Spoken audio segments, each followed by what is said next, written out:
Eu gostaria, então, de chamar ao palco e apresentar a nossa última palestrante de hoje, a professora Denise Ferreira da Silva, que fará uma conferência.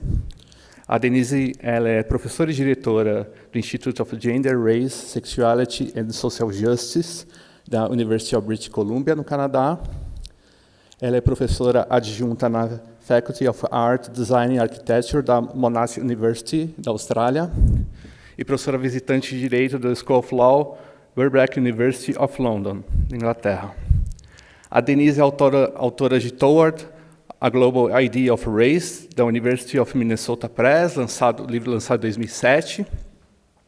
Entre suas publicações mais recentes, destacam-se On Matter Beyond the Equation of Value, publicada no jornal eFlux, de 2017, The Banalization of Racial Events, na revista Theory and Event, de 2017, além de textos publicados nos catálogos das Bienais de São Paulo, Liverpool, Veneza e na Documenta 14. O título da conferência da Denise é O Evento Racial. Lembrando que a Denise tem mais ou menos cerca de meia hora para apresentação. Peço para que vocês enviem perguntas. Geralmente, nas conferências, a gente tem um tempo muito curto para perguntas, mas, por favor, envie, e a gente vai tentar fazer o máximo número de perguntas possível, se a gente tiver tempo. E eu acredito que essa conferência que a Denise vai apresentar agora, eu acho que vai lançar muitas questões para a gente pensar o que a gente teve no seminário hoje e as discussões que vão acontecer amanhã, durante o dia todo. Então, eu gostaria de chamar ao palco a professora Denise Ferreira da Silva. Muito obrigado.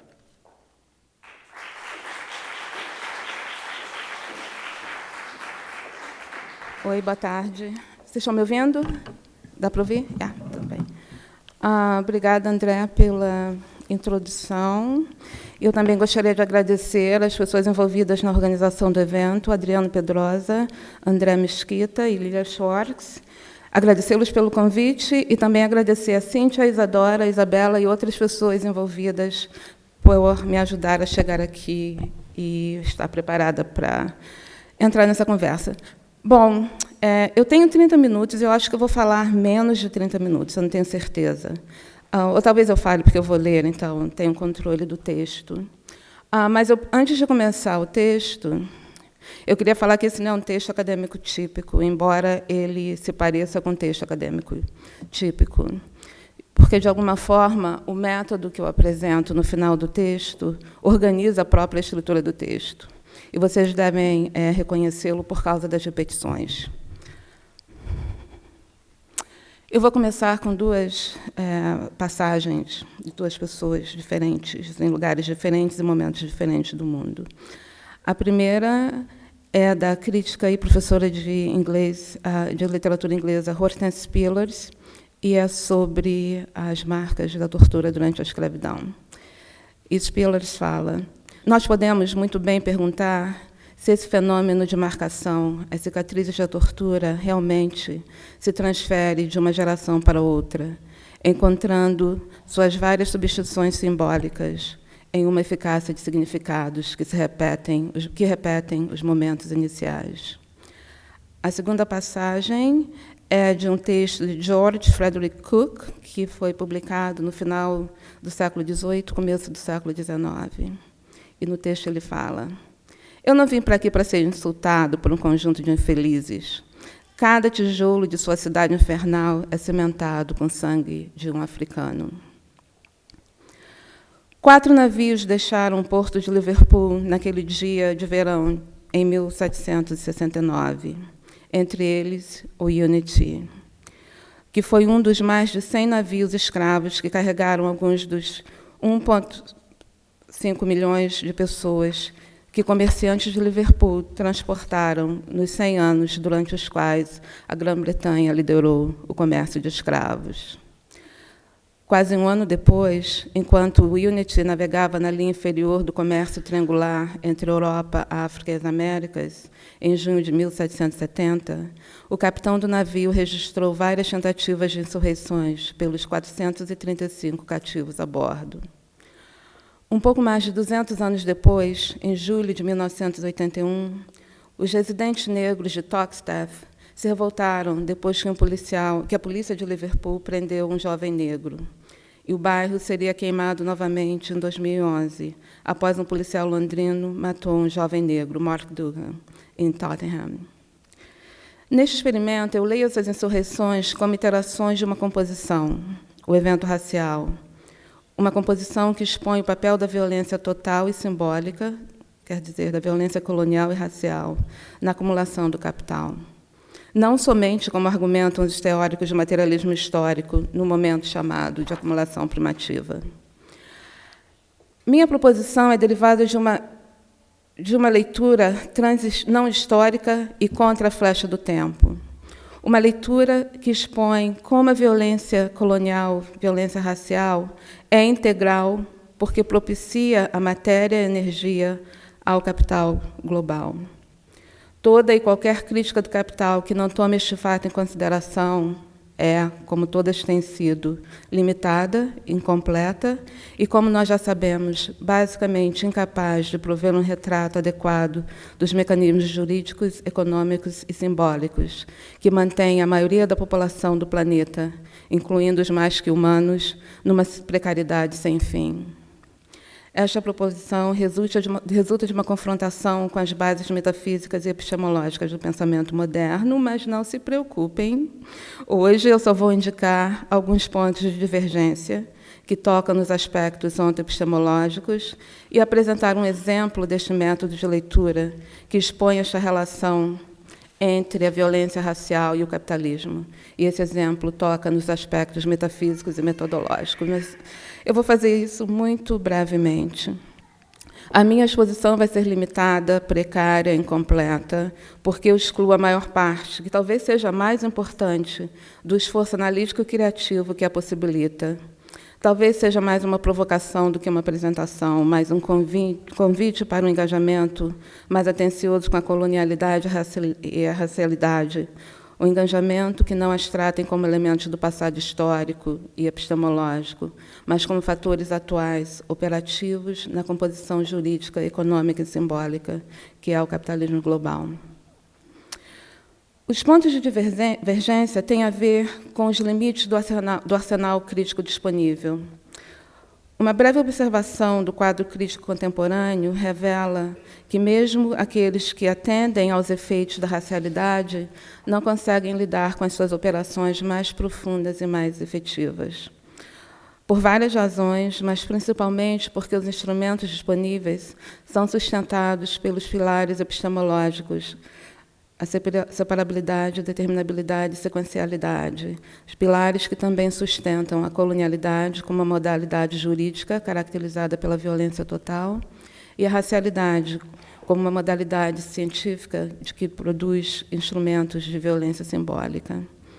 Eu vou começar com um exemplo de uma leitura liberal, depois eu discuto um exemplo de uma leitura do materialismo histórico e depois de uma leitura decolonial, para mostrar como esses pilares se mantêm no nosso arsenal crítico. Bom, a leitura liberal.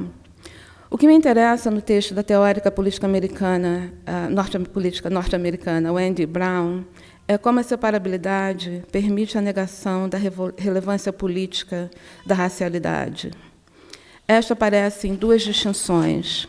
A primeira é entre o material a ser analisado, matérias raciais que são colocadas num terreno moral, considerado social e cultural, mas não político, o qual é governado pela afetabilidade, pelas emoções, dependências e patologias, e o que é considerado a forma do político propriamente dita, quer dizer, que tem relevância para a análise de processos jurídicos e éticos. Esta distinção aparece na enumeração de vários eventos, que ela argumenta não dizem respeito à teoria política propriamente dita, mas que são objetos de leituras banais, como aquelas apresentadas nos capítulos incluídos num volume editado por Toni Morrison sobre o caso Thomas e Hill.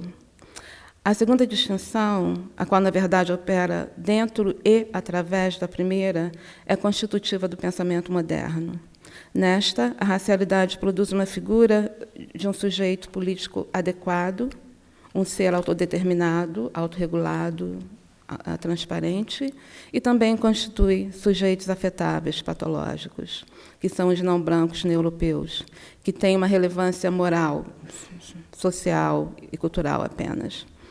Exatamente este atributo de autodeterminação organiza as distinções articuladas no texto de Brown entre eventos cotidianos banais e movimentos expressivos de condições políticas reais. Também a distinção entre eventos de leitura, como os capítulos no livro de Toni Morrison, e a teorização de condições de possibilidade. E também a distinção entre o parecerista e o teórico político propriamente dito. Em suma, para Brown, a racialidade não tem importância analítica, porque, para ela, os sujeitos raciais são um efeito de algo que não é propriamente político, mas que se torna político apenas quando apresentado nas formas reconhecidas, como os movimentos de direitos civis dos Estados Unidos, e não em eventos banais, como o espancamento de Rodney King e as revoltas em Los Angeles em 1992, que se seguiram à absolvição dos oficiais envolvidos, ou o caso de Anita Hill e Clarence Thomas, ou o julgamento do ex-jogador de futebol O.J. Simpson. Para a teoria liberal política contemporânea, a racialidade não participa na forma do político. Os eventos banais de hoje, como do passado, assassinatos de pessoas negras por policiais e as revoltas que os seguem, no entanto, revelam os limites desta negação do significado da racialidade, tanto como fator ontológico e existencial, que é constitutivo das condições de possibilidades ontológicas e epistemológicas, de todos os eventos, instituições e conceitos que a teoria política liberal considera dignos de sua atenção. Uma análise política que atenda a estes eventos banais seria capaz de mostrar como eles interpretam um efeito da gramática racial do Estado democrático liberal que governa a emergência de sujeitos políticos, na cena da obliteração, numa composição sem sujeitos autodeterminados. O evento racial. A leitura materialista histórica. A primeira versão desse experimento foi preparada para um texto publicado num dos livros da Bienal de Liverpool do ano passado. Naquele momento, eu estava irritada, não só com o liberalismo intrínseco da crítica racial,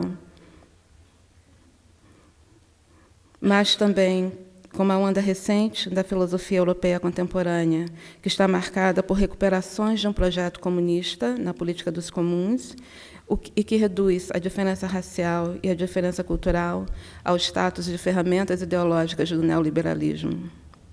Um exemplo são comentários recentes do filósofo francês Alain Badiou, onde ele localiza no passado os fatores operando na brutalidade policial contra pessoas negras nos Estados Unidos e na islamofobia na França. Para Badiou, estas situações revelam a existência de uma dimensão racista na ação da polícia, nos dois países.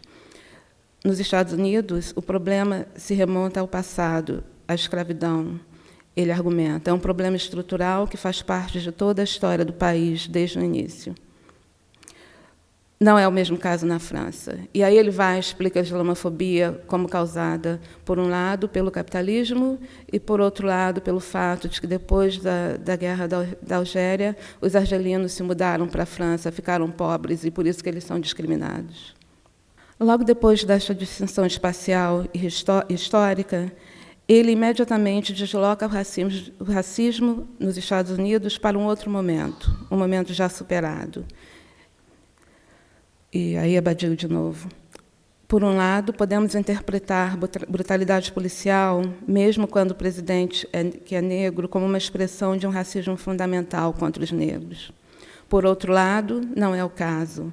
A eleição de Obama aponta para uma realidade diferente. Fecha aspas. Quando considerada à luz da defesa de Badiou do universalismo contra a diferença cultural, uma defesa que a gente acha no livro dele, O Ser e o Evento, é evidente porque o racismo, para ele, o racismo fundamental deve ser categoricamente negado no presente. Isso porque, em sua versão do universalismo, que sustenta também a sua tese comunista, essa versão depende na fidelidade ao evento. Neste caso, o evento foi a eleição de Barack Obama, um evento que sinalizou, de acordo com Badiou, o fim do racismo nos Estados Unidos. Enfim, Badiou emprega a separabilidade do tempo e espaço para determinar, decidir o lugar de operação do racismo. Lá, fora da Europa, nos Estados Unidos, por causa da escravidão, e antes, durante a escravidão, mas que ficou irrelevante depois da eleição de Barack Obama. Operando nesta distinção é o tipo de pensamento temporal que ainda predominante, o tipo de pensamento temporal ainda predominante que se iniciou na sua ascensão na Europa, ao mesmo tempo em que o capital, e que impõe a separação entre o que acontece, isto é, lendo os elementos em qualquer situação dada sequencialmente. Esta dependência no pensamento temporal sequencial limita a capacidade do materialismo histórico de compreender como a racialidade opera nas arquiteturas jurídicas e econômicas coloniais, conquista, assentamento, colonização, escravidão. Meu ponto é que o tempo não é a dimensão apropriada para observar o evento racial.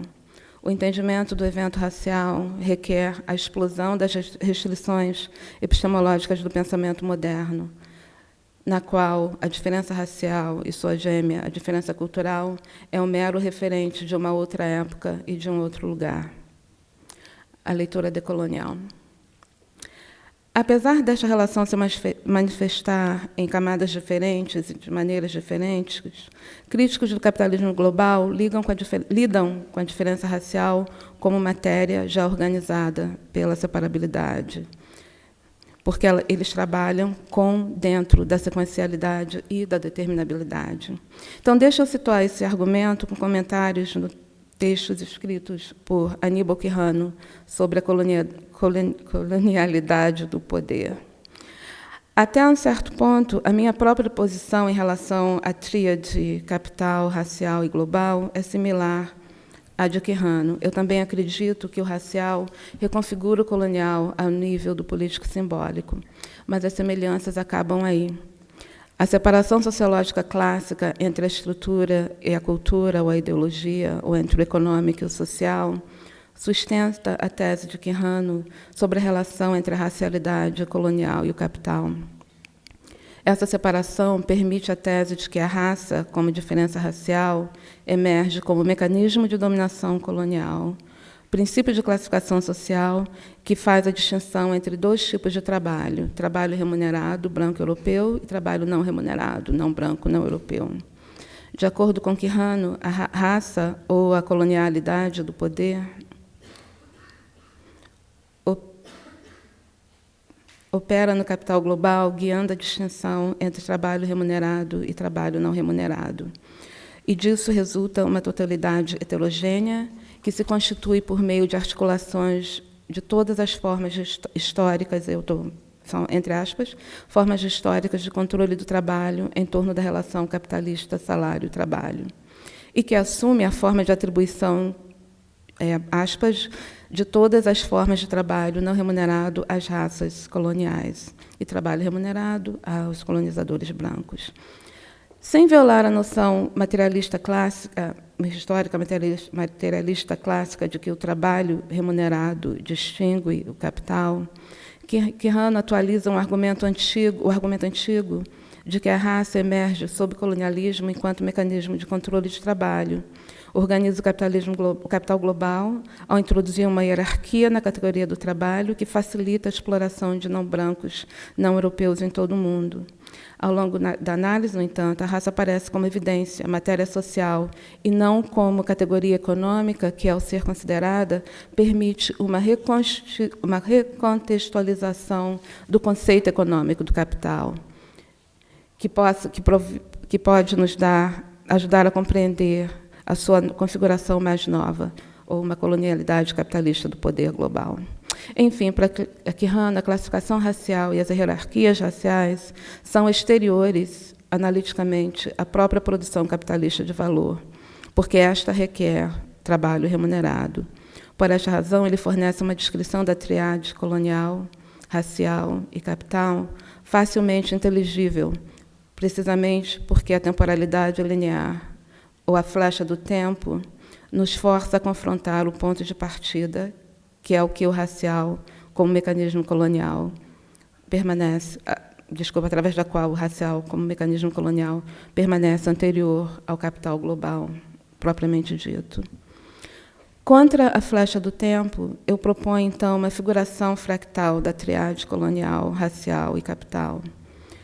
Uma figuração que, ao violar a separabilidade, colapsa seus efeitos e, ao invés de descrevê-la como uma relação, recupera a sua qualidade, a sua implicação profunda. A leitura fractal. Deixa eu beber água. Com uma abordagem materialista que se desloca do registro histórico para o global, eu abandono o pensamento temporal, o qual impõe e exige a presunção da separabilidade, a separabilidade que sustenta a determinabilidade no momento analítico e a sequencialidade na descrição do presente. Como eu mostrei no caso do artigo da Wendy Brown e no texto do Keanu. Bom, a leitura fractal apresenta o que já foi e o que é de lá e o que é daqui, ou que é de qualquer outro lugar, como constitutivo e operativo no aqui e agora, e também no que ainda está por vir a ser ou a se passar. Neste experimento, eu uso uma prática, uma forma de leitura materialista que eu chamo de pensamento poético, a qual atende tanto a pergunta de Spillers sobre se as marcas da tortura no corpo escravo se transferem para gerações posteriores e a constatação de Cook sobre como a cidade de Liverpool foi construída com sangue e carne africana. Minha perspectiva materialista toma os elementos de qualquer episódio de violência racial como matéria-prima para o pensamento, lendo o que acontece sempre como uma composição ou decomposição ou recomposição, sempre já um momento que é uma montagem singular do que também constitui o que aconteceu e o que ainda está para acontecer. Uma notinha aqui, a materialidade ou a matéria-prima se refere à matéria ao nível quântico, isso é, o que entra na composição de tudo o que existe sempre como matéria e energia. Fecha a nota. Pensar nesse nível de implicação exige que a gente abandone ou descentralize o tempo, a quarta dimensão de Einstein, concebido como a flecha, a qual é fundamental para que o pensamento sequencial se prevaleça. Metodologicamente, esse instrumento analítico, que, na minha leitura, foi inspirado por Walter Benjamin, a sua noção de imagem dialética. Simplesmente trata-se de um exercício de imagiar o momento de ocorrência, distinto da localização da ocorrência, sempre como já uma composição, e necessariamente por ser composto das mesmas partículas semelhantes a outras composições possíveis, o que aconteceu, o que está para acontecer, ou o que nunca vai acontecer. Atendendo à simetria, essa descrição de correspondências produz uma figura fractal, já que identifica padrões repetitivos em escalas diferentes. Bom, então eu vou mostrar para vocês como funciona, e é tudo isso que eu vou fazer nessa segunda parte. Então, eu tenho dois pedaços grandes de histórias que voltam às duas insurreições às quais eu me referi no começo da fala.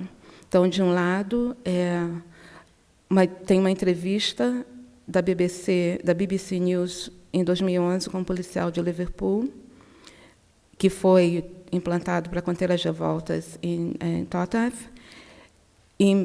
Desculpa. Então, a entrevista foi em 2011, mas o policial participou da revolta, trabalhou na revolta de 1981. E o outro pedaço é a revolta no navio Unity. Então, foi aqui que eu pensei, eu mostro imagens ou não mostro imagens, mas aí, como as minhas imagens são palavras, eu vi imagens lindíssimas o dia inteiro, eu resolvi não mostrar palavras, ia ficar muito pobre. Então, aguenta comigo, eu vou ler as palavras aqui. Então, começando com a entrevista. Tudo entre aspas. Havia um grupo de pessoas que queria matar um policial, disse o tal policial entrevistado. Eu apenas me lembro de 3 ou 4 vezes naquela noite pensando, é isso, eu não vou sair daqui.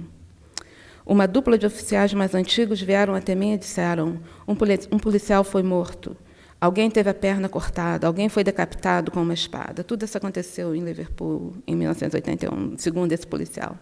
Foi uma situação assustadora antes mesmo de começar. Os sargentos tentaram o seu melhor com seus próprios homens, mas logo se tornou um caos completo. Bom, agora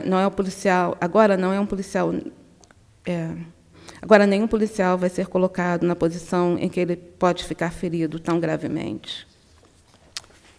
Foi um ponto de viragem em que as táticas de polícia mudaram. Liverpool, 1981. Voltando para o navio Unity no século XVIII. Então, a partir de uma nota do capitão Norris sobre as tentativas de levantamentos, aqui vai a nota. Os escravos tentaram forçar as grades da noite com um projeto para matar os brancos ou se afogar, mas foram impedidos pelo relógio. Na parte da manhã, eles confessaram sua intenção, e as mulheres, bem como os homens, foram determinados e decepcionados por não cortar os brancos e saltar o mar. Mas foram também prevenidos por seus ferros, e o seu último recurso teria sido queimar o navio. Sua obstinação, fala capitão Norris, me colocou sob a necessidade de atirar no líder da revolta. Agora, como é que a gente lê esses episódios que ocorreram 200 anos à parte? Primeiro, a gente seleciona as peças semelhantes. O bairro Totteff fica em Liverpool. Também o navio Unity saiu do porto de Liverpool. Os dois episódios ocorreram em resposta a circunstâncias de violência total, escravidão, e violência policial. Ambos descrevem a situação como aquela em que as pessoas brancas envolvidas, os responsáveis pela violência total, estão em uma situação na qual a sua própria vida está ameaçada. As pessoas negras, na verdade, são as que morrem, mas isso não faz a menor diferença. Como toda insurreição negra registrada durante e depois da escravidão, essas revoltas responderam a uma circunstância de violência total perpetrada por pessoas envolvidas nos processos e condições econômicas e jurídicas e também atuantes nessa opressão. Lendo correspondência, a simetria expõe como o capitão Norris teve um investimento econômico e, ao mesmo tempo, controle jurídico de direito de matar sobre sua carga, e, ao mesmo tempo, o mesmo controle que a polícia de Liverpool tem sobre a juventude negra desempregada na cidade. Olhando de perto para o poder jurídico de Norris e da polícia, vemos que, apesar da distância temporal, 1770 e 1981, espacial, o Oceano Atlântico e Liverpool, ambos têm a mesma função. Como capitão de um navio negreiro, Norris funcionou como agente da lei, em nome dos mercadores de escravos, enquanto os policiais de Liverpool aplicam a lei do capital em nome dos comerciantes da cidade. Isto é, ambos fazem um papel vital para o capital desde o início, quer dizer, eles estão protegendo a propriedade privada. Nessa leitura, esses episódios isolados espacialmente e temporalmente aparecem implicados à medida que se tornam interações do evento racial, cada um exemplificando como a violência racial protege a propriedade privada e, assim, eles expõem a intimidade letal entre o momento econômico e o momento jurídico. E, o que, ao fazê-lo, também expõe como o Estado e o capital compartilham o mesmo quadril. Embora o capital tenha mudado de formas nos últimos 500 anos, a força ética da propriedade privada, que autoriza, afinal de contas, a violência total em ambos os casos, permanece fundamentalmente a mesma. O capital financeiro global se utiliza das mesmas arquiteturas jurídico-econômicas que sustentaram o capital mercantil, o comércio triangular, do qual Liverpool fez parte durante décadas, e o capital industrial, as fábricas de têxteis que processaram o algodão plantado e recolhido por escravos transportados pelos navios dos comerciantes ingleses, navios como Unity. O que eu quero dizer é que as arquiteturas jurídicas que asseguram a expropriação do valor produzido por terras nativas, colonizadas e assentadas, e trabalho escravo, ou seja, com o trabalho escravo, essas arquiteturas, trabalho escravo, que constituem a matéria-prima, vida e sangue do capital. O evento racial acontece fora do tempo porque a diferença racial refigura o colonial ao compreender os nativos escravos, seus descendentes, como uma ferramenta científica que escreve seus traços mentais e morais, intelectuais fora da história. Tradicionalmente, a resposta crítica do pensamento racial, através da abordagem liberal socio-histórica, a resposta crítica dessa abordagem para esse efeito da racialidade tem sido apresentar questões raciais em termos de conexões entre o então e o agora, entre o lá e o aqui. Mas saber que os lucros dos comerciantes de Liverpool com o tráfico de escravos permitiram o surgimento do sistema bancário moderno na Grã-Bretanha do século XVII, não expõe como a racialidade relaciona tanto os lucros quanto as insurreições negras no Liverpool de hoje, ou seja, como a destituição econômica e o policiamento letal fazem parte da mesma composição que é o capital global. Para que isso seja pensável, precisamos de uma forma de análise que tome em conta o que acontece fora do tempo. Precisamente porque a separabilidade e a sequencialidade ignoram a simetria, as várias versões do materialismo histórico e também as versões liberais, críticas ou não críticas, de hoje, permanecem desinteressadas no funcionamento do racial como um conceito político com efeitos epistemológicos e éticos, tão desinteressadas como Marx estava há mais de um século. Quando o pensamento poético lembra essa simetria, ele fratura os pilares ontológicos do pensamento moderno, porque cria uma composição, uma imagem que imediatamente, instantaneamente, expõe o contexto global como a atualização de cada iteração do evento racial. Bom, concluindo, a tarefa que eu proponho é simplesmente ler o global como constituído por episódios de violência racial, e, como tal, que compreende e expõe como a arquitetura jurídica econômica colonial continua a existir como na forma do Estado capital. Obrigada pela paciência.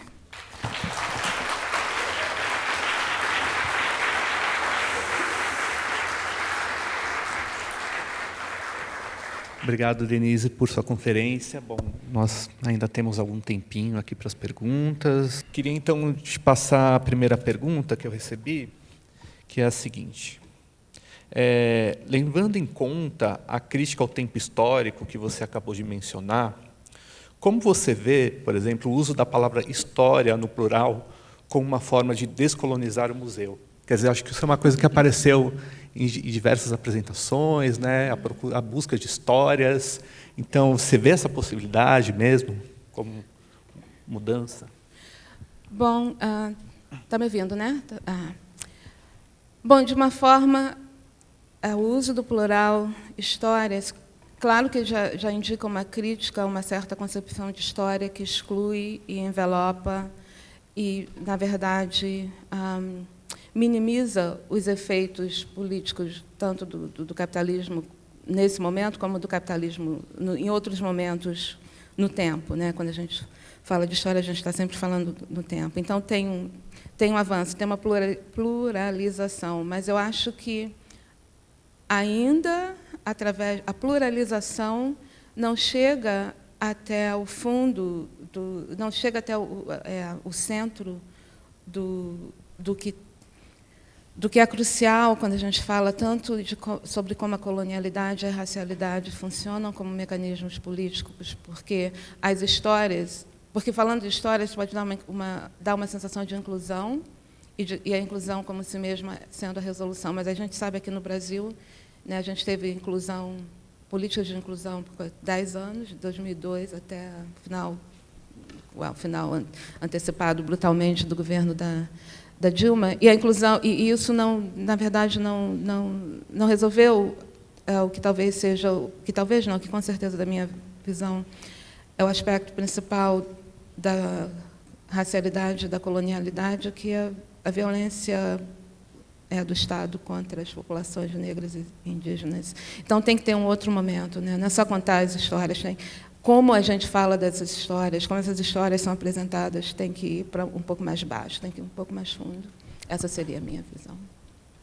E você acredita que no Brasil a política de cotas repersiste um mecanismo jurídico colonial? Quanto tempo que a gente tem? Não, porque tem que contar a história toda, a crítica tem que ser cuidadosa, né, porque o debate sobre as cotas foi um pouco infeliz aqui no Brasil. A gente não teve uma conversa, como a gente diria na linguagem comum, franca, mas eu acho que não. A política de cotas, como no Brasil, como nos Estados Unidos e em muitos outros lugares, não nos livrou de todos os momentos de violência racial e de violência colonial. E quando eu falo violência, eu estou falando da violência total, do assassinato, também da violência total, da precariedade sem fim, mas também da violência cotidiana, da violência diária, né, de indicações de que alguém está fora do lugar. A violência, toda essa violência. Alguém que eu não me beneficiei da política de cotas no Brasil, porque eu sou muito mais velha do que ela, mas eu me beneficiei de uma política similar, de uma outra organização americana, e como alguém que se beneficiou de uma política de ação afirmativa, não foi de cotas, de ação afirmativa, eu sei que estar nos lugares não significa necessariamente que os lugares tenham mudado, né? A questão que eu acho que tem aparecido muito em discussões nas redes sociais, até mesmo em trabalhos de diversos artistas, que é afirmar que o racismo do Brasil é um racismo estrutural, né? E eu acho que quando você fala dessa relação entre violência racial e capitalismo, parece um ponto muito importante para pensar o que significa pensar o racismo a partir dessas estruturas, né? Quer dizer, pensar a violência racial, a questão dos corpos que são torturados, desaparecidos hoje no Estado democrático, não é só uma lembrança, uma herança de um passado colonial. Quer dizer, tem uma estrutura do capital aí que interfere nisso. É uma estrutura do capital e do Estado, né, que continua, que toma todas essas facetas. Mas uma coisa... Bom, eu não conheço a conversa sobre o racismo estrutural. Quando eu era uma socióloga de verdade, porque eu supostamente eu sou socióloga, quando eu era uma socióloga de verdade, muitos anos atrás, a gente fazia o argumento sobre racismo institucional e racismo estrutural aqui no Brasil. E eu lembro que a Lília era parte dessas conversas, eu e o Reginaldo, o professor Reginaldo também. E, para a gente, ainda era dentro da lógica da exclusão, né? Então, a mudança estrutural, naquele momento, levar a mudança estrutural seria incluir mais negros nas instituições, em todos os níveis. Mas eu acho que essa violência intrínseca que eu estou tentando delinear, ela é mais... Ela não é só estrutural no sentido sociológico, ela é, na verdade, parte do corpo do capital. Se a gente pode pensar o Estado capital, se a gente pode pensar as modalidades jurídicas e simbólicas de violência, elas são feitas, o discurso racial as constitui. Então, por isso que, para acabar com isso, a gente não é só reformar as instituições, né, mudar um pouco as estruturas, a gente tem que acabar com tudo isso, né? Tem que ser o fim desse mundo como a gente o conhece. Tá. Tem uma pergunta aqui que eu acho que ela também passa não só pelo campo da política, mas eu vejo que é uma pergunta que aparece muito também no campo da prática artística hoje, né? Que é o seguinte: como apresentar questões? Eu imagino que quem fez essa pergunta esteja relacionando essas questões que ele está colocando sobre questões de racialidade, né? Como apresentar questões de racialidade sem cair na armadilha de representar o outro? Eu acho que é uma coisa que aparece muito. Essa outra dificuldade, né? Porque nós somos outros dos outros dos outros dos outros. Quando eu subo aqui para falar como uma mulher negra, eu já sou uma outra de várias mulheres negras aqui, fora daqui. Então, talvez a representação seja talvez enfatizar a representação seja uma das limitações que a gente herdou tanto do materialismo histórico como das estratégias liberais.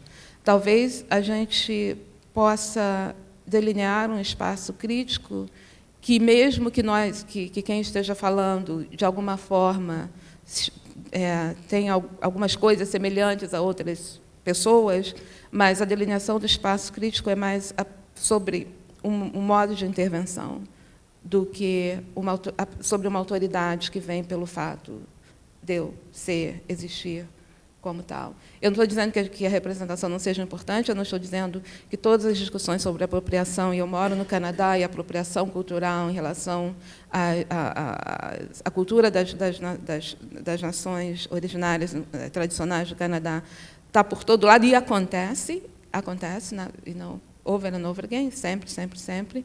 A mesma coisa na Austrália.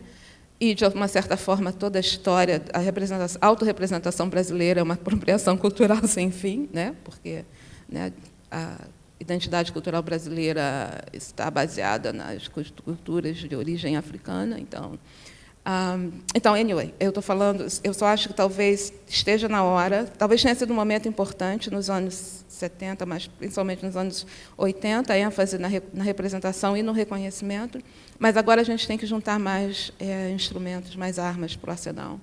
O que eu tento mostrar com essa leitura é que, na verdade, não é uma escolha entre o que seja melhor ou pior. Eu acho que, da mesma forma que o pensamento crítico ainda é necessário, com as suas limitações, mas a gente tem que começar a criar outras coisas. Então, o movimento é mais um movimento para a complexificação. A gente tem que reaprender a lidar com a complexidade, né? Porque todas as vezes que a gente tenta focalizar num aspecto do problema, violências epistêmicas, como diz esse Spivak, acontecem. Violências políticas acontecem quando alguém toma o microfone ou pega o computador e começa a escrever como se fosse ou sobre. Então, a gente tem que complexificar e identificar várias áreas de ataque e se preparar para atacar de vários lados, né? Eu acho que é isso. E eu acho que essa complexidade, você fala, está tanto no discurso como na imagem? Como na imagem, principalmente. Mas eu acho que a imagem eu estou aprendendo, não só na imagem, mas na imagem do filme, na forma do filme, na imagem, na forma do objeto, na imagem que é uma imagem de uma certa performance. Eu estou aprendendo que há formas de violar. Algumas violências são possíveis. Então, eu tenho esse filme em colaboração com Arjuna Newman, Serpent Rain, que a gente fez com uma comissão para Bergen Assembly, em Bergen, na Noruega, no ano passado. E no filme foi interessante porque quem comissionou o filme, Stefano Horny, nos pediu para fazer um filme sobre a minha crítica ao Marx, sobre a teoria do valor. E, no final, não deu, porque eu não queria ficar na frente da câmera falando, a gente acabou colaborando no filme.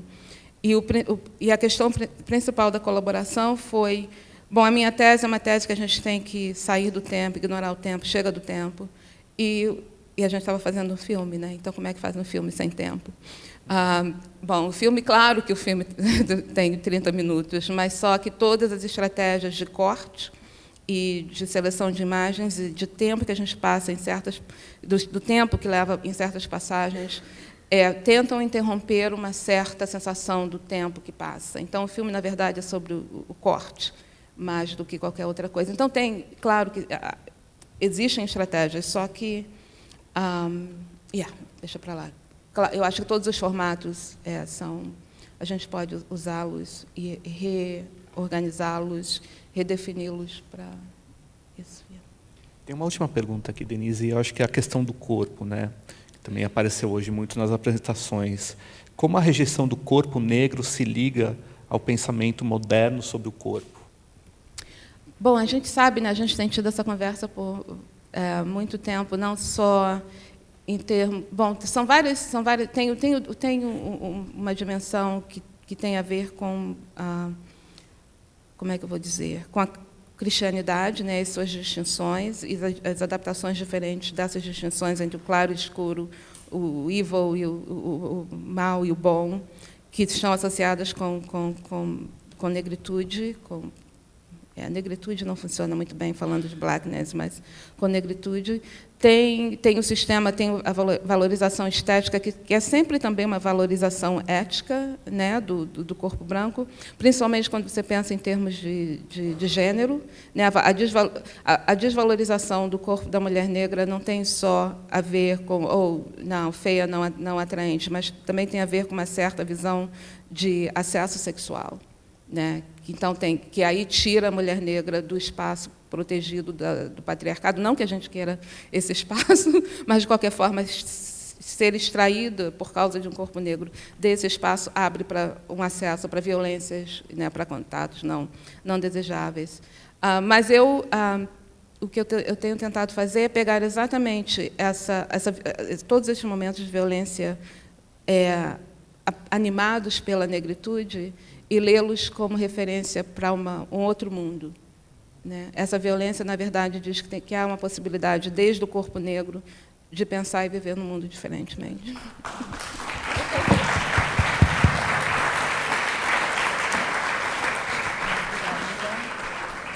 Bom, queria te agradecer, Denise, pela conferência, pelas suas respostas, também convidar a todos para voltarem amanhã no seminário. A partir das 10h30 a gente tem a primeira mesa.